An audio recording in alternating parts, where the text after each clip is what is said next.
Right folks, let's get the axles on, 2 drive shafts, mid-lift, front, and shock absorbers over here. Let's go!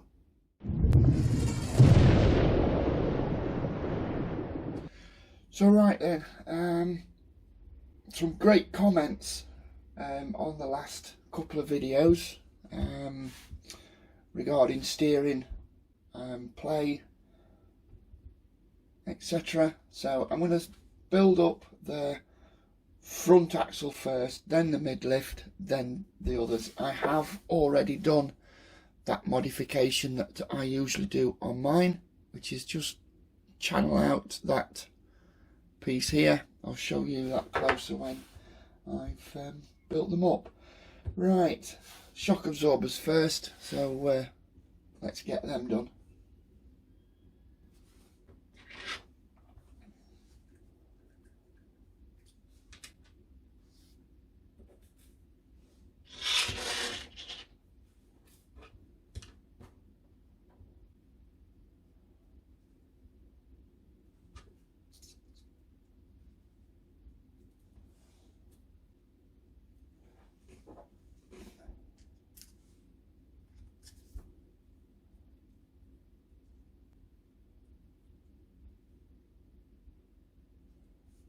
I think what I'll do with them is drop some grease down there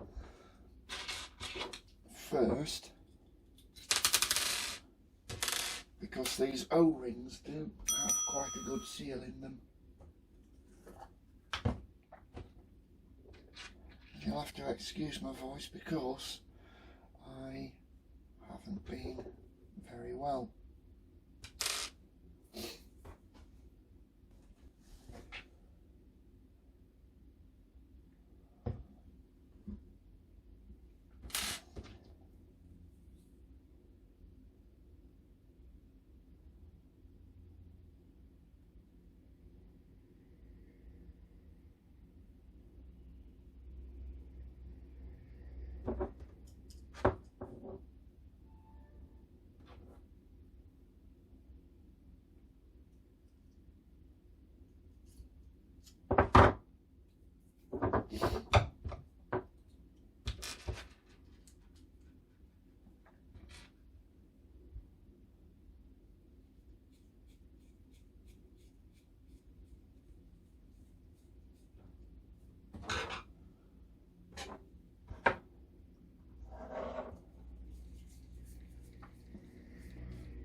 I'm going to try and decide whether or not I'm going to put these springs in, because the shock absorbers don't really do anything. So if I push that in, you still see that there's a gap between the shock collar. So let's try it without. I don't want to restrict any of the movement. Screw that back in, and then that gives us full travel. So I'm going to leave the spring out on all 6 shock absorbers because they're non-functioning anyway.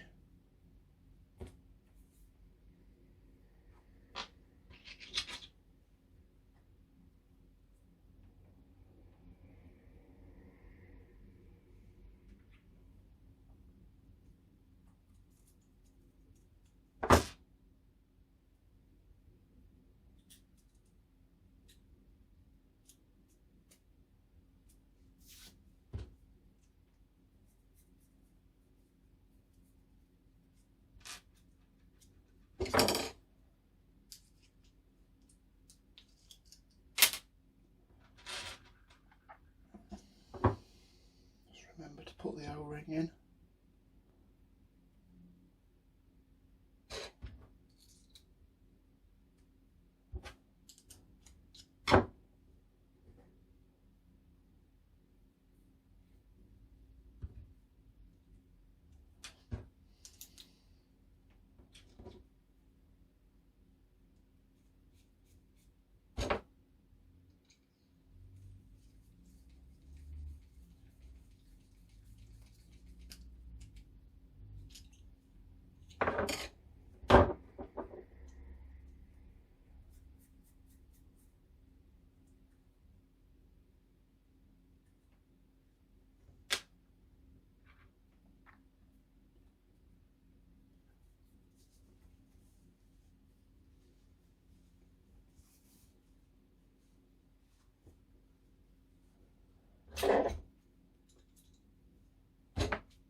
And that is the 6 shock absorbers done. And they've got the full travel, and I've put some PTF grease in them so they don't squeak, and they have the full travel. So yeah, that's good.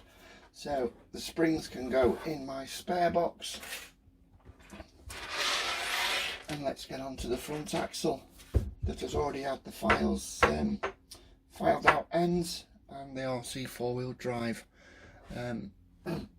offset rod ends on the front, as I do to a lot of mine. So let's crack on with this.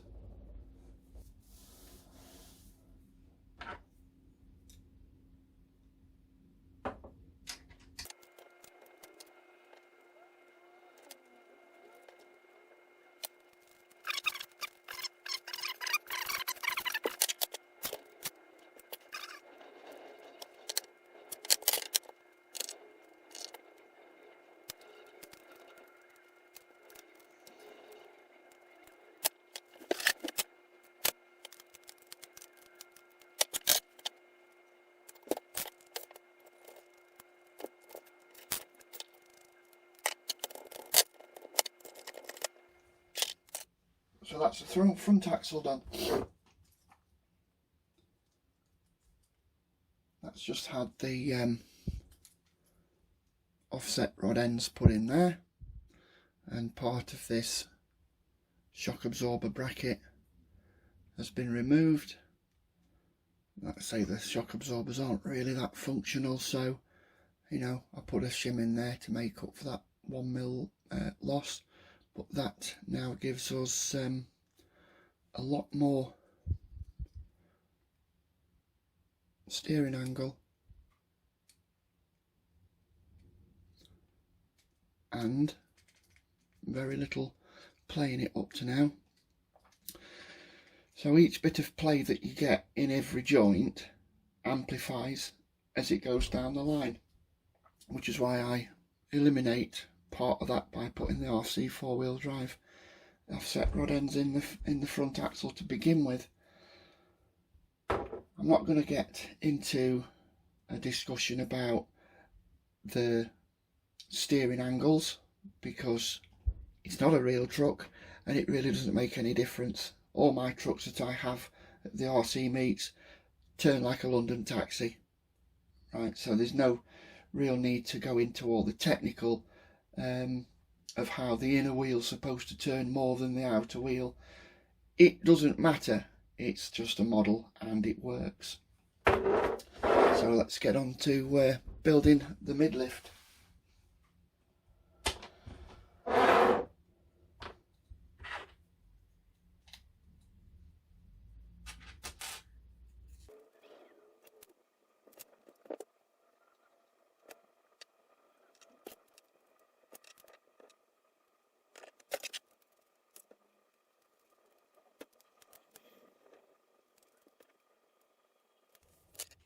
And as quick as that, it is done.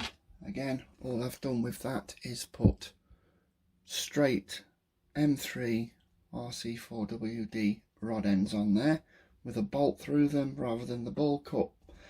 I'm not sure about this end just yet. They're the stock Tamiya ones. I can feel a little bit of play in there, but between those there is absolutely, if I hold on to that, no play at all. That is solid. Now I haven't put any angle in there because this second mid-lift axle doesn't steer as much, so it's not as critical as that. And the other thing to watch out for is when you line this up, see this being straight, go across to see if that's straight. If it's slightly up or down, now's the time to adjust this rod. And the way I do that is I just use, I don't know if I can do it to show you, but make sure these springs are parallel. That's 68 millimeters, 68 millimeters between the spring ends, 68 millimeters between the spring ends. So that means they are parallel and they do look 90 degrees. So as I'm looking at that, I'm going to do this side so it's straight, put the ruler across and see if it is parallel. Let's move that one down a little bit. So that one's parallel, and that one, it might need extending just a little bit, which I'll do before we carry on. So that's the two front axles done, and we need to get that fixed to there and then build up the drive axles. Some grease and a screwdriver and something to push these, and I use stainless steel back edge of a pair of tweezers for these silly R clips. So let's go on that. Right, I'm not going to spend too much time on this, because all the axles for all the trucks are all the same. So I'm just going to make up one of the diffs, the other one is exactly the same.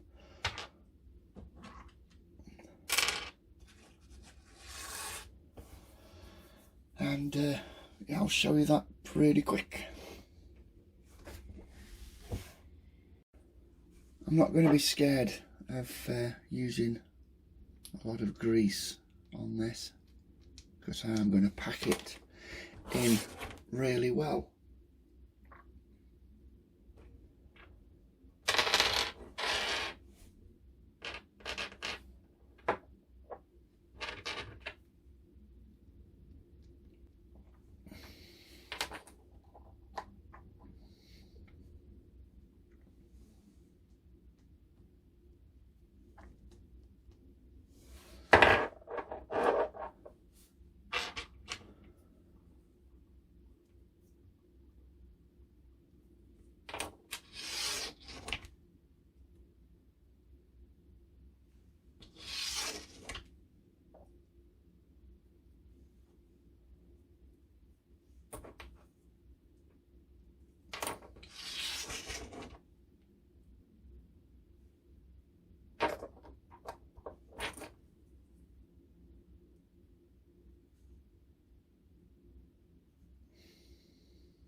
If this doesn't fit down snug, just try turning it 1/3,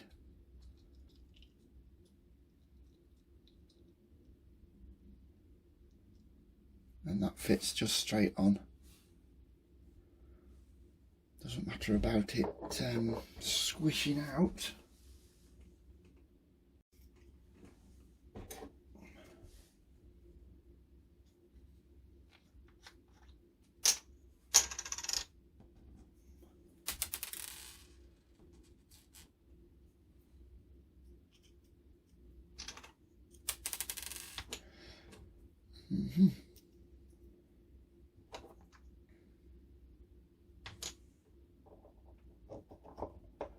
little bit of thread lock in there.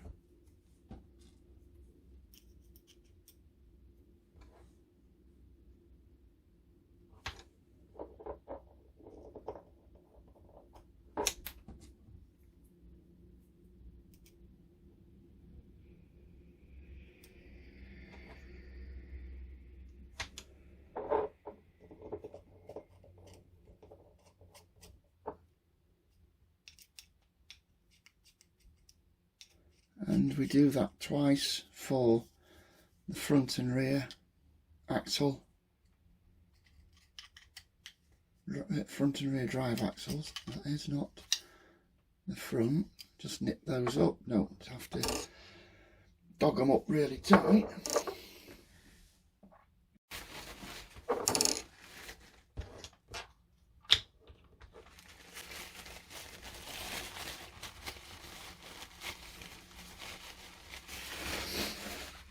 And if you really wanted to see how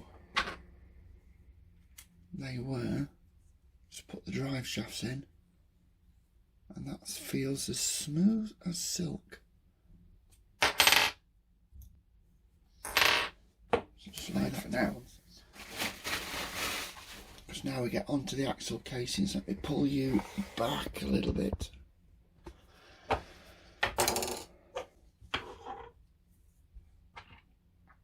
So we have these that need the bearings on them, and they do come with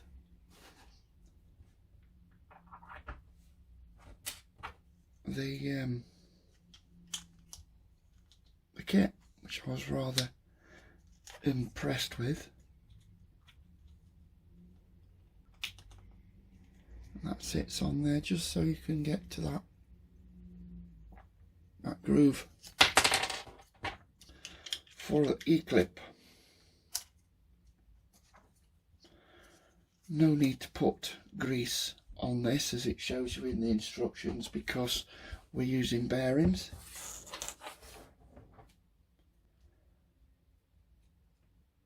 There's no harm in putting a little bit of 3-in-1 oil in those.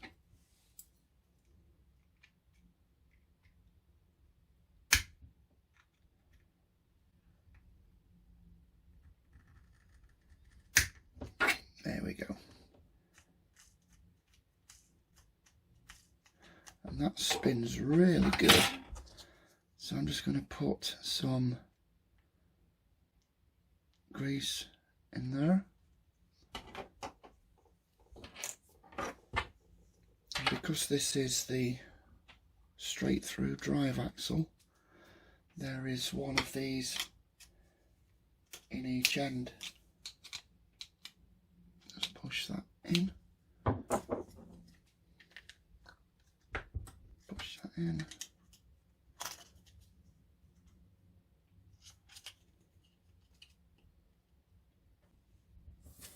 If you wanted to upgrade the bearings to shielded, rubber shielded, you could, but these are shielded bearings by the looks of it.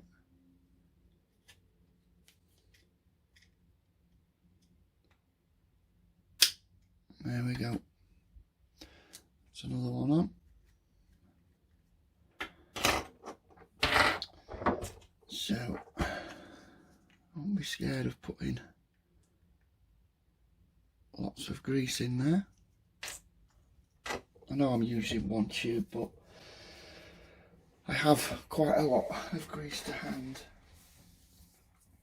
So, I'll just use a block of wood here.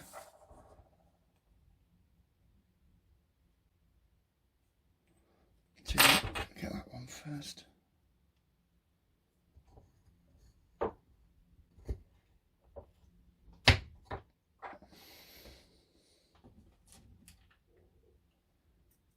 And then poke 2 bearings on, and then put another clip on the end.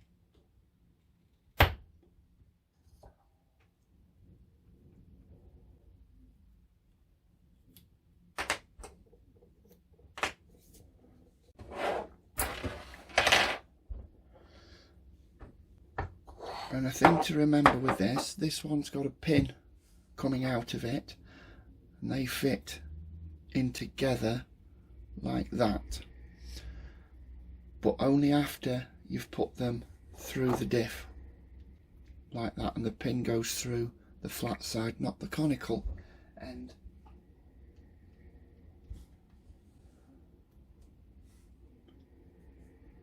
And there we have that.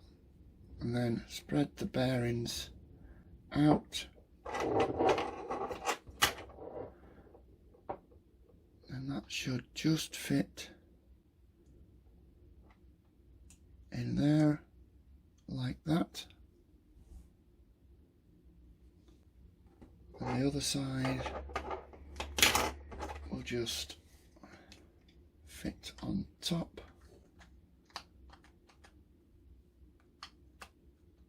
like that. There we go. So I'm going to empty this tube.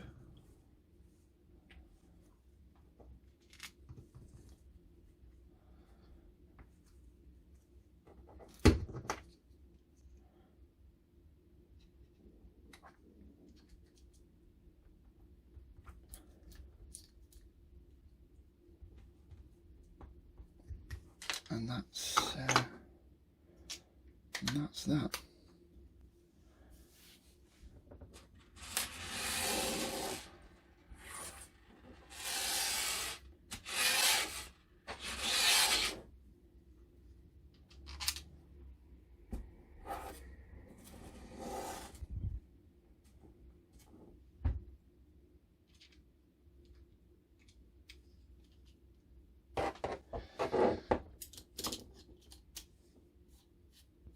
There's 8 bolts to go in here.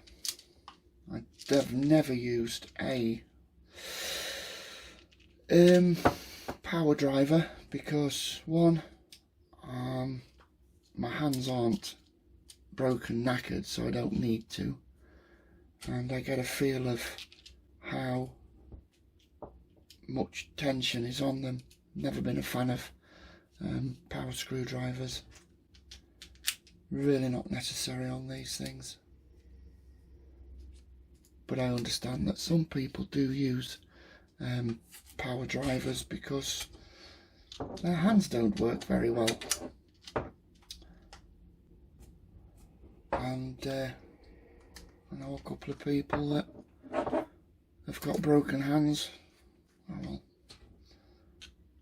you do whatever's easiest for you, but just don't go mad, you know, because these are so easy to clamp up too tight, and it can break the plastic. So yeah, let's not break the plastic, because these things are not cheap.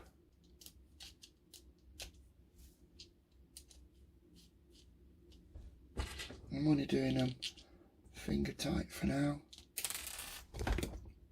Oops, nearly.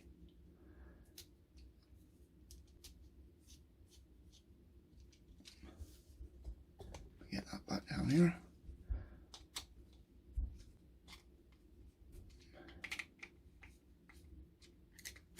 And that's just a little tension on that. It is great that I'm using the correct size screwdriver.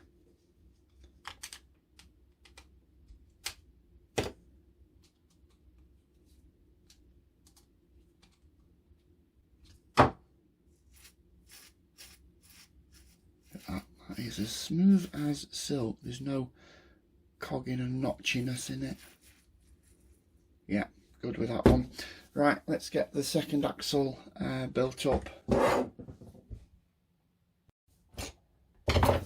On your marks, get set, go.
beautiful.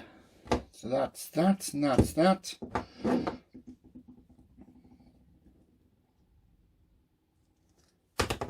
So what we've got to look at now is these pegs here. These are the up stands. These go upwards towards the chassis. They are the bump stops, and the nuts always face the back. The up stands here, and the nuts always face the back. Right, let's get some these little grub screws on them for the drive shafts, because we're just using the stock drive shafts. I'm not using upgraded ones. There's really no need.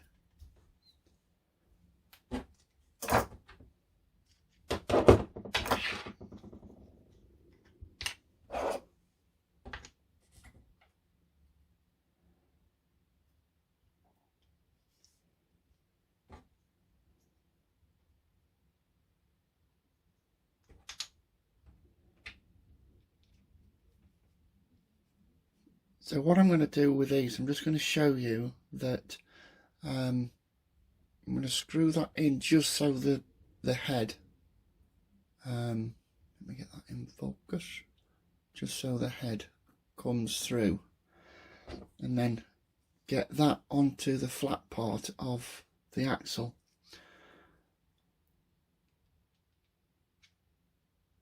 And then just gently tighten it in and leave a very small gap for a bit of end float. Nip that up, and then what I do is I just nip that in so the grub screw leaves a small indent in the, let me just wipe that off, and see that leaves a small indent in that flat spot, which means it's going to get a good grip, because I've seen a lot of times where people have just lost drive, and it's usually down to the drive cups coming loose, and then obviously I put a little sleeve of heat shrink over that. I'll show you when I get to that part.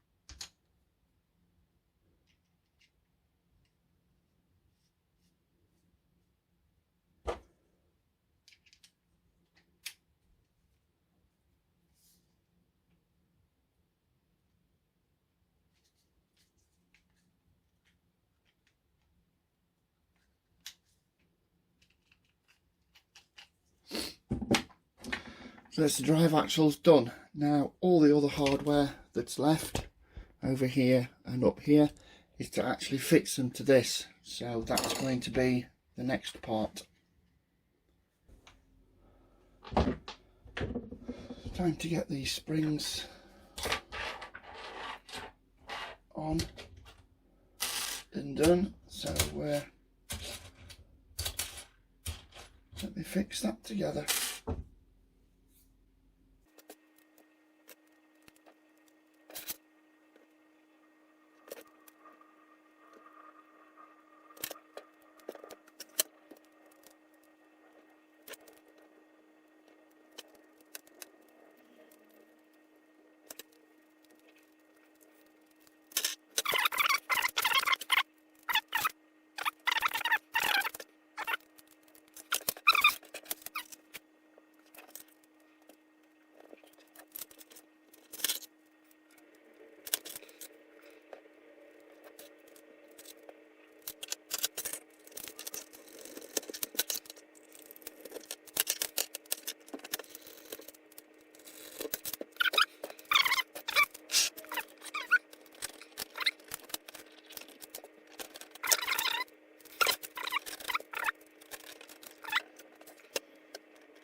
So what I'm going to do first is fit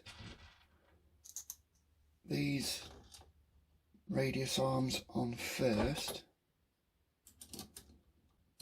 because I've stripped down a lot of these trucks, quite a lot, and I just find it easier to fit these, get these the right way around.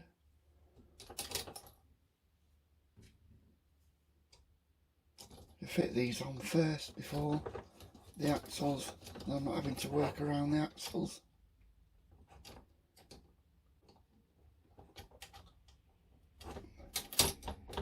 Make sure there's enough play in them.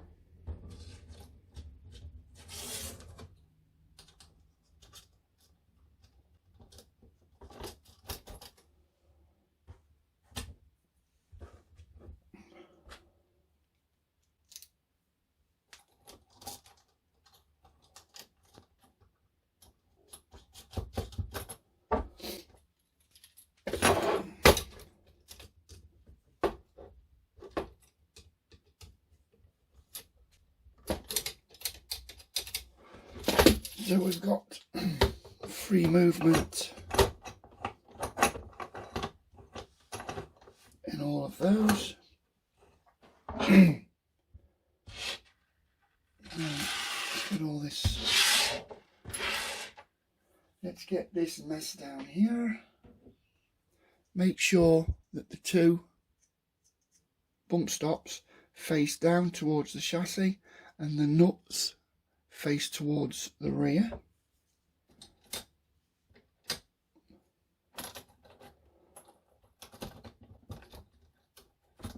And then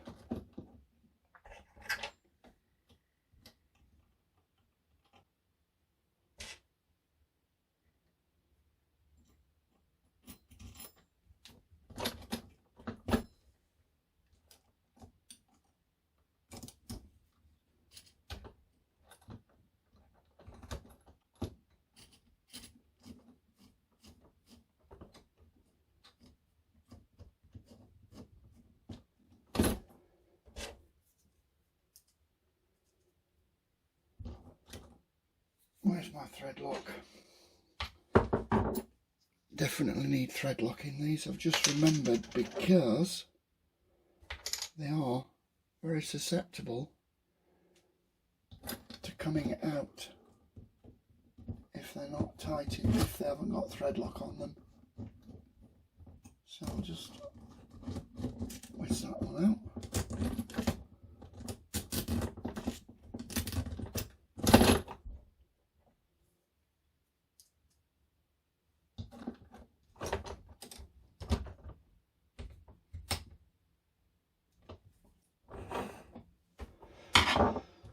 Okay, there we have the two axles.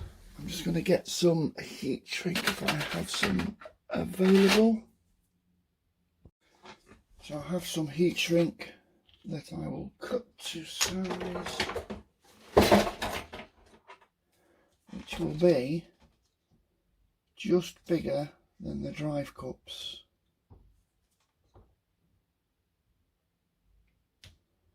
I don't think that is big enough.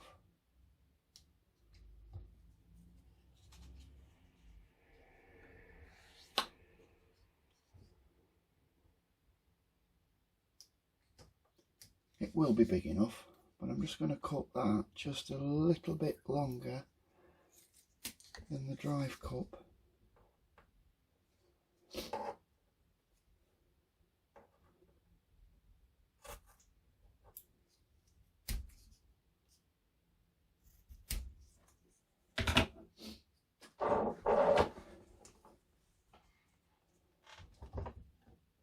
Because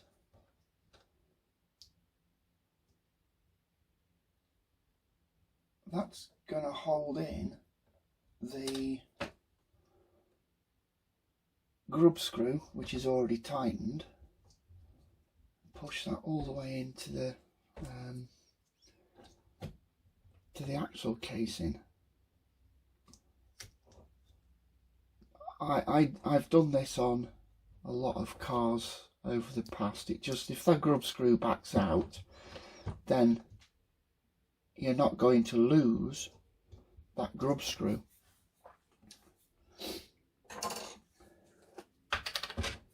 So let's just get a bit of grease on the end of that.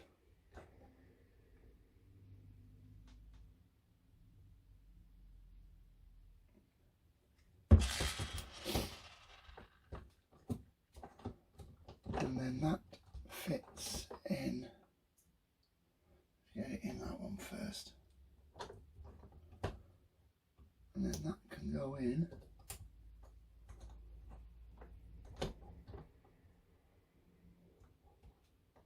There, like that.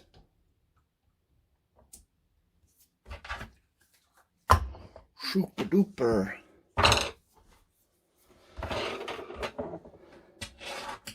And then we can put the last two radius arms on.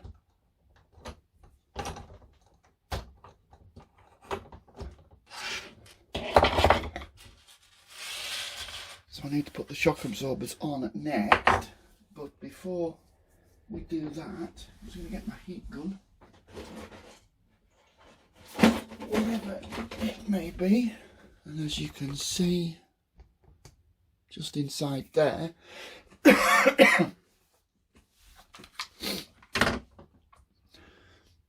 we have good articulation.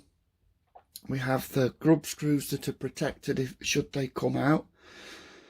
This heat shrink tubing is slightly longer because when I shrink it down, it's going to curl down.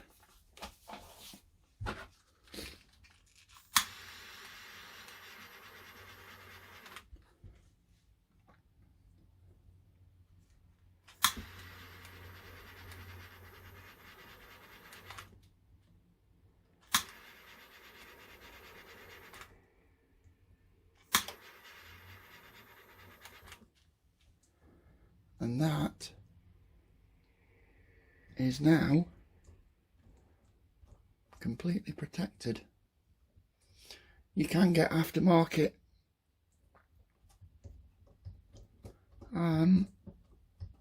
drive shafts, but not really needed. And the reason I leave the bump stops off, let me just get you down a little bit, is just here where the bump stops are supposed to be. You get that little bit of extra travel, because a lot of people are saying, oh, how do we get extra travel on the rear suspension? You really don't need it. So now if I pull this, you'll see that the axles are turning the same way. That's because, again, I'll just reiterate, the bump stops on the top of the axle casings are pointing towards the frame and the nuts are facing backwards. And that is as smooth as silk.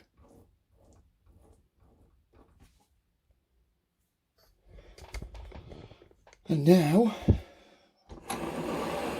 we get the front axles sorted. I'll just put that on there so I don't lose it. So what I'm going to do whilst I'm putting the front axles on is look very, very closely at them, because when this lift axle is down, I've seen a lot of people, they're having problems where it's not reaching the floor. So I'm going to now have a look at this, and on the back side, on the front steer axle, these nuts are the standard nuts, and the nuts on the mid-lift are the low profile nuts. So when I'm putting them this way, the way that they're supposed to be, and I'm going to check to see if those are the same height, and they look to be the same height, because I did notice on this lift axle that it does have shims between the spring and the axle, and then a thinner one just here. There's a thicker one, there's a thinner one. Whether people are getting them the wrong way around, I don't know. But I will have a look next time I get approached by that. But up to now, everything seems to be exactly the same height. The spring hangers on the front just here are longer than the spring hangers on the lift axle. There and there. So I'll be looking at this when I fit them to make sure that everything is going in place as it should. So they need to go in there. That needs to go in there. And then I'll put the shock absorbers on. Right, here's an update. It's taken me 4 days to put the axles on, to build the axles and put them on. Because like I said, I'm really busy, haven't got much time. So I'm having to do an hour here or an hour there. So here's what we did from the last cut. These shackles, these drop links at the front axle and the back axle. Now, in the build manual, it let me see where they are. That's the rear axles. Where does it show you fitting them? Fit. A bit further in. Right, yeah, here. So in the build manual, it's telling us to use M46, which is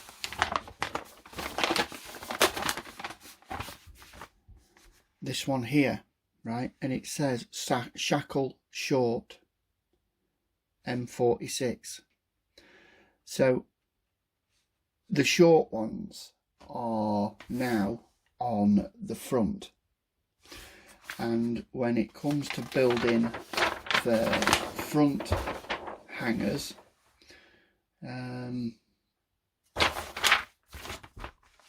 it should tell you to use this one here, MA45, which is short, which is shackle long, and that fits here. So all I've done is I've swapped the long for the short, and how that protracts into real money, let's just get you down here a bit. Issues were that the lift axle wasn't touching the floor when it was down. Now this is in the down position. So then I go and measure axles that don't really change, and that was about 46 millimeters to the center. Let's just zoom in on those. So they were about 46 centimeters, and they were the same. This one here is the lift axle, was a little bit higher than the front one, which was 46 millimeters high. So that's now 46 millimeters high. It might look different because the camera angle, but that is exactly the same height as that one now. So thank you for suggesting that I swap the long from the front, put it on the back, and the shorter one on the front. That seems to make sense. I'm going to have a look now at how that is by putting on some wheels, and I shall be using the wheels that I got from AsTec Models. They're not shiny alloy, which I didn't want, but they are the ones I've got. So I'm going to whiz some screws out and put them on.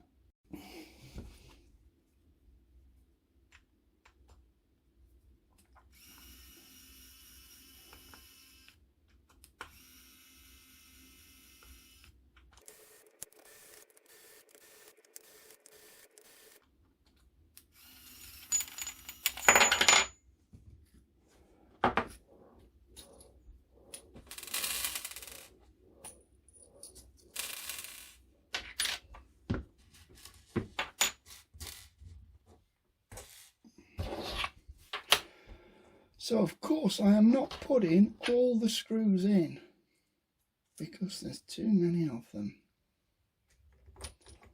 Just put enough in so it's all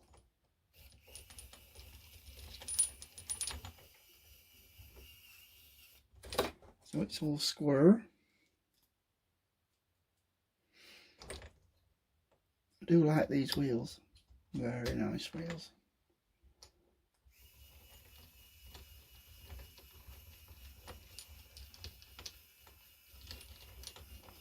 Come on, find the thread, there we go.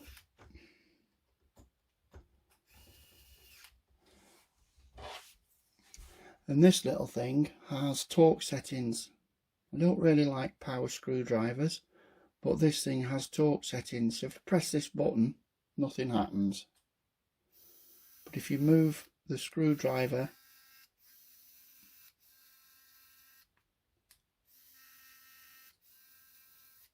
and if you press the other button, it does exactly the same, but with a light on it.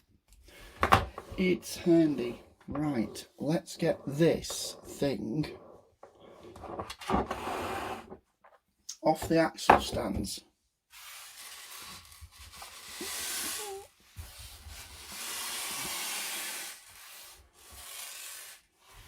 A fair few screws.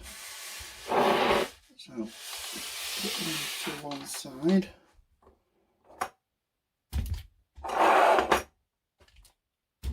And now that is sitting exactly flat. Now this spring hanger shackle is the long one, and this one here is the short one.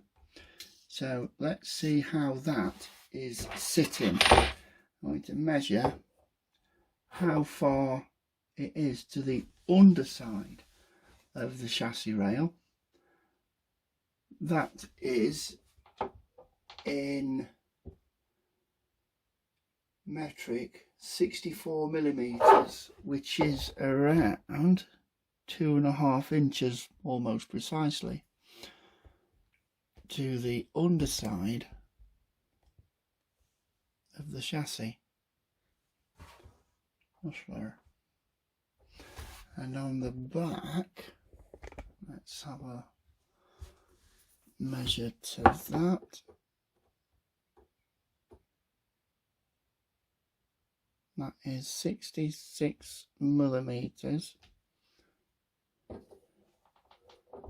and 66 millimeters. So that is sitting dead level. 2.5 inches at the front, 2.5 inches at the back. That's quite a heavy thing now I've got the wheels on. But if I place it down as gently as possible,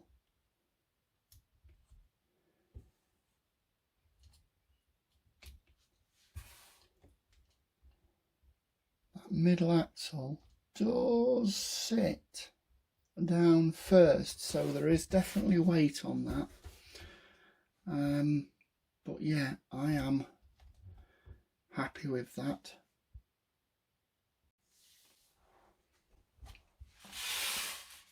So yeah, somebody commented that they had a friend that had swapped them over, so that's a good shout, good comment. That was from David Hazelden.